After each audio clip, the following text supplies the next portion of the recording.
Hey everybody, it's Eric from epautos.com, your libertarian car guy, and I'm going to do a quick walk around here and hopefully not too shaky. Pardon me for the shakiness. I'm not using professional equipment, but at any rate, this is the 2019 Mini Countryman plug-in hybrid. And Mini's taken an interesting approach to the plug-in hybrid concept. And I think it's actually a fairly smart approach given how inexpensive gas is. It's really hard to make a case for a hybrid purely on money-saving grounds because gas is inexpensive. Even though the price has gone up, it's still pretty cheap. And when you factor the cost of gas relative to the cost of plug-in hybrids in particular, really hard to make any kind of an economic case for the things. You'll have to drive a long time before you recoup the many thousands of dollars that you will spend on the hybrid tech on gas savings. So what Mini did here actually was to offer you something else, and that is power and performance. This plug-in hybrid has the regular Countryman's 1.5 liter engine supplemented by the usual battery and electric motor, and the total output of it is 221 horsepower, which is only 7 horsepower less than the high-performance John Cooper Works version of this vehicle.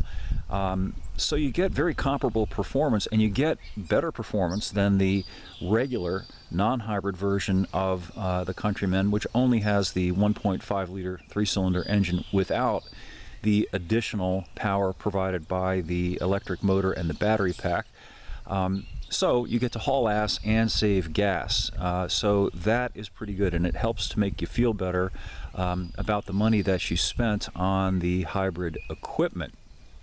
Something else that'll make you feel better, or at least that's more convenient, is that you get some of the electric car upsides. A lot of people just like the idea of owning that electric car, not burning gas for the sake of the environment, or just because they think it's cool to operate silently, and there's nothing wrong with any of that.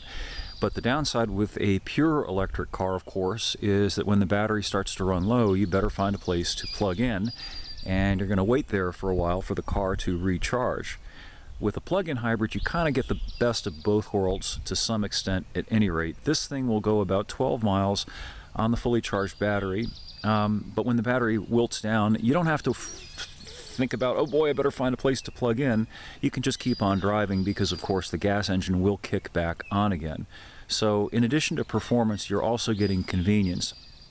And the other thing, too, is that Mini did a pretty good job of packaging the additional hybrid gear.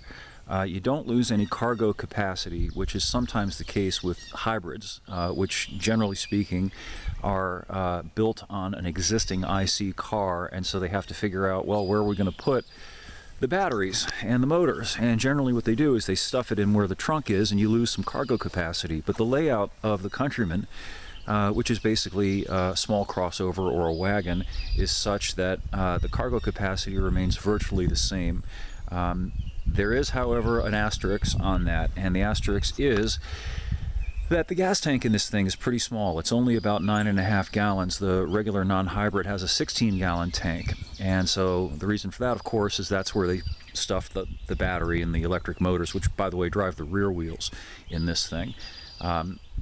So your range on IC, on gas, is actually fairly limited. I found during the week that I had this thing, it drank the tank dry in about 180 miles, which isn't terrible, but of course it is a lot less than typical.